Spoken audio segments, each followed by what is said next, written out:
what's up? It's me, Avatar Klash, and today we're gonna do something different. And let me tell you what it is in a moment. I'm going to show you guys a match that I recently did on Pokemon TCG Live. And I'll admit it was a close call. I got pretty lucky, but all I had to do was think through it, and let me show you how I did it. But before we begin, please don't forget to subscribe to my channel. Thank you. Okay, so they won the coin flip, and as we're setting up, I decided to do Entei first because it has the Fleet Foot ability, which makes you draw a card and then put Arceus in the back, because I think I would have needed it later anyway as I was playing. And then, oh no, it's a Calyrex deck. It's one of the hardest things for me to defeat, so this is gonna be a rough match. And it doesn't help that Greninja's in the back using its Concealed Cards ability, so I had a feeling that they're gonna stack up their psychic energy and find psychic Pokemon like that. So it's just a waiting game, and also hopefully I had a decent hand to begin with. They set down Solrock, and then, yep, our first turn. And what's our card? The Nest Ball. Yes! Perfect! So we use the Nest Ball to get a basic, and who do we get? We get the Pidgey, because you'll see why later. Anyways, we do the Fleet Foot to get that extra card, because you never know. Yeah, we got the energy going. And then I did the Avery. I realized as I played the card, I may have messed up the entire game, and then you're gonna see why in like a few minutes. So I ended my turn because I didn't have enough energy, and they're going now. So I checked what it does, because I'm not really a fan of Calyrex and I don't really know a lot about it, so I checked its ability, see what I'm going up against. And then they put another Calyrex down, and then they evolve it into VMAX. Not fun. And then they Iono'd me. Ugh. It kind of ruined my whole gameplay right there. And then you're gonna see my second mistake at some point, but let's let them finish their turn first. They got the Lunatone down, and even though Lunatone doesn't seem like a threat, and the Solrock as well, you're gonna see why. And me not seeing the combination, like what it can do, especially with a Calyrex deck, this would have cost me the game.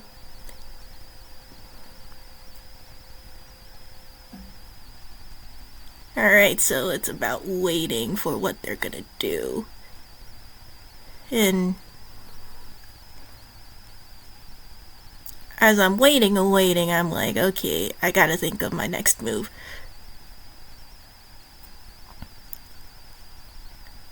So, ideally, in this scenario, as I was playing, I was like, I need to get that Ultra Ball, just use it to get my Arceus so I could just use the Star Burst ability.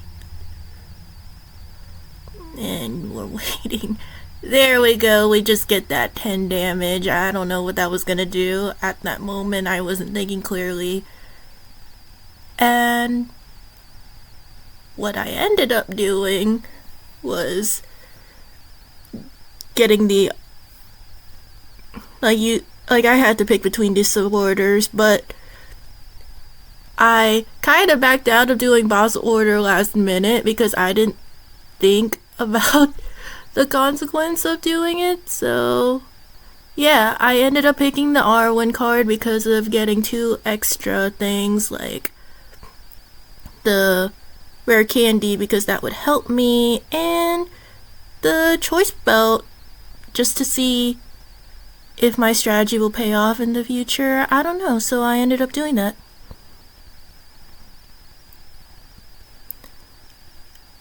And then I just decided to Fleet Foot again because I really needed luck. There we go, we got that Charmander down, and then we're just praying and praying that they don't have some sort of secret thing that will really ruin the gameplay. So I did the Ultra Ball and then took away my boss's order and an energy, and it was like, yeah, so I could get something to power up my team because it's not going well for me. So I ended up getting the Pidgeot because with Pidgeot you could use the quick search ability, which means you could get any card you like within your deck. So I used the ability, did the quick search, and then got my Arceus anyway, and all that. Like, so yeah, I ended up getting Arceus, put that there,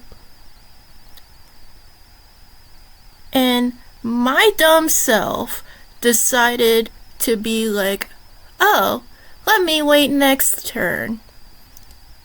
But not before putting that choice belt on the Entei, because all I thought about was damage, damage, damage. Let's defeat it as soon as possible, like that. And I thought it was gonna be a relatively easy game, but you're gonna see why. It's not an easy game, and this is gonna be one of the worst, like, wins of my life. So we put the card down, at least they did, and I realized, oh my gosh, yep, that's gonna happen. Which is not good because they have that, like, underworld door ability thing, which you can have a lot of psychic energy in your hand, and then you just put it in one of the bench Pokemon.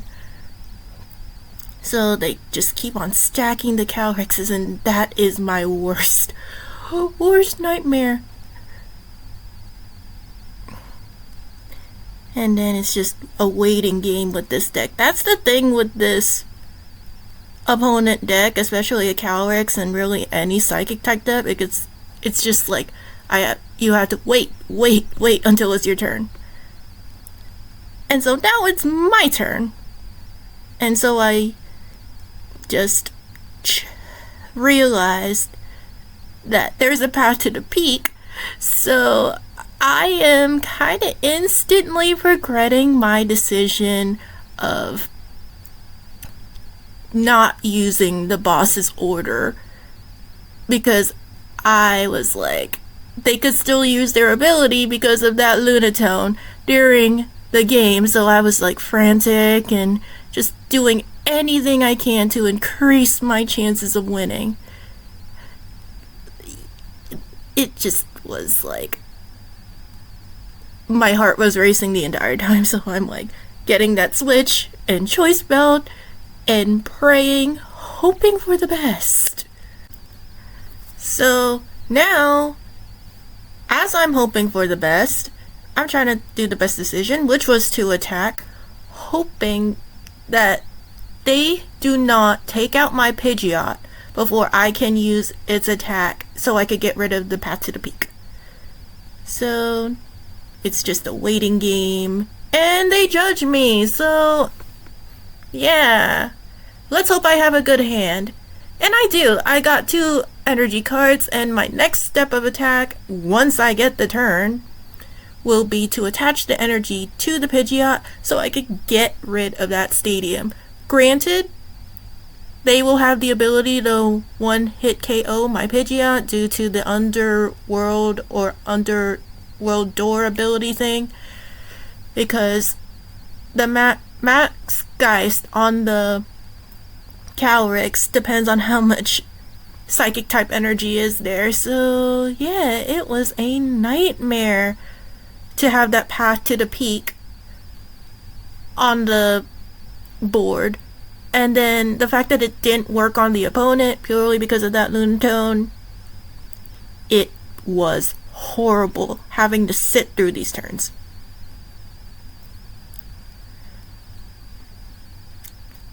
So it's just waiting and waiting, getting that underworld door ability. Just put the underworld door ability first, so you don't have to make the opponent be like, come on, just knock me out already.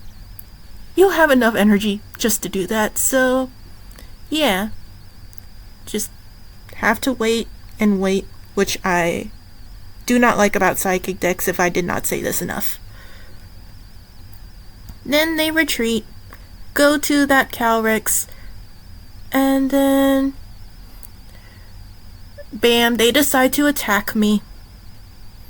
Finally. Now I could go to my next plan of action as they're taking away their prize cards and just go to Pidgeot.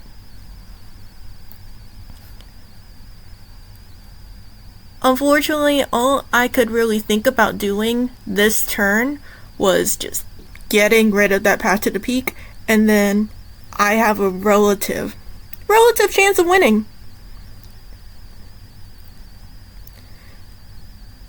Like, the only way to make me not win is to knock out that Arceus, and you'll see why. As Arceus, at least that was my hope. Like, Arceus will be the key to winning this match, and you're gonna see why.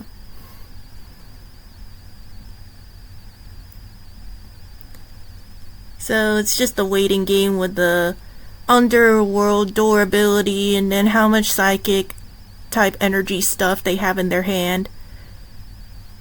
So why not have the opportunity to just see what its abilities are, because maybe I'll be that person with the psychic type deck someday and just have all the psychic type energy in the world, and then bam, I'll be the annoying one.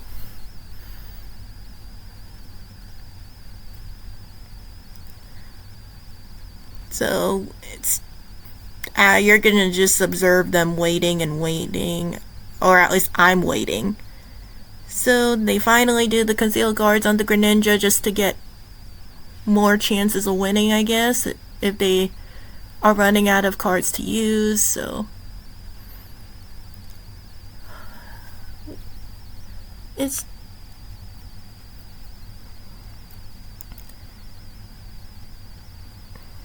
so yeah, around this time I am just praying, just max geist me, just don't take away the Arceus.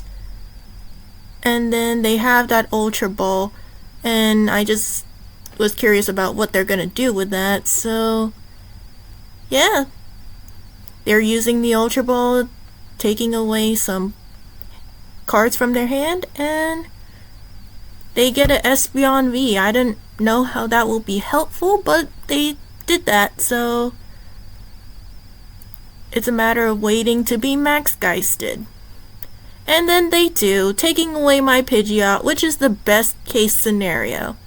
So now, after they take out their prizes, I get to put Arceus down. I know that is very controversial because of the fact that there are no energy cards attached to it, but you're gonna see why in a minute that it is useful. So I put down the Avery, making them take one of the Calyrexes away. Just one of them. And then, there we go. That's what I hope for. Take away the Greninja so they don't have to use the Concealed Cards ability and a Calyrex. Then, bam, evolve it to V-Star, even though it won't do anything. And then, Starbirth in order to get my last resort, Charizard.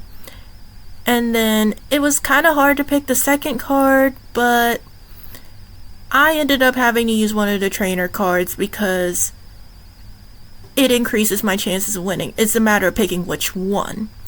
And then I decided to go with Iono because they had 2 cards left, so if I decided I want to shuffle their hand, they would only have the ability to draw 2 prize cards and all. But good thing with Internal Rain, I could easily get the 3 basic energy cards, attach a couple of them to the Arceus in case I did want to attack or retreat with it. Either way, I am good. So, yeah. Last minute decision was to attach the energy to the Charizard Ex and then switcheroony to the Charizard because of the dark type, having the last resort please work, and then bam, because of weakness and all, I get to do that. Burning Darkness, my saving grace. And so I get to take away 3 prize cards because it's a VMAX, and it makes me happy that I got to knock out that thing. But once I saw the prize cards, unfortunately one of them is Path to the Peak. And it really is unfortunate because even if I wanted to use it, it would not work on the opponent because of that Lunatone, and that frustrates me to no end. So they're doing the Sun Energy combo with the Lunatone, hoping that they have enough energy to one-hit KO Charizard. At least I think that was their plan. So they do a Fog Crystal to maybe get a Psychic type energy in there. But they may have run out of resources. So with that said, I'm waiting, and then they conceded, which makes me happy. Yeah, I'm really proud of the fact that I won that match, even though it was mostly on luck that I got that Charizard in the end. And with all those mistakes, such as not using Star Birth as soon as I got Arceus V-Star, or removing my boss's orders to take away that Lunatone. So basically what I'm trying to say is, even though that happened, I'm proud of it. Okay, bonus match. Spoiler alert, I win. Unfortunately, we started with a Charmander first against an Origin Palkia deck. It's not ideal, even though it's just easy to think, oh, Charizard. Next turn. But the thing is, without this Nest Ball, I would have not had a chance. Even though Palkia requires a lot of energy to use the damaging move, because they could have easily drawn a card and then bam, TKO my Charmander. So the best chance was to attach an energy to the Arceus V, switch it out, hope for the best, that there's really nothing they can do, especially if there's no basic type Pokemon in the deck, or at least they drew one. So all they did was do that worker. It doesn't really do anything, and again, they can't really do anything because of the energy cost just to attack. So all they really did was do that double turbo energy. They're in a corner. All they can do now is concede, which they did. Anyways, that's all I got for you. Please like and subscribe. And if you want to see more Pokemon TCG matches in the future, let me know. And that's it, everyone.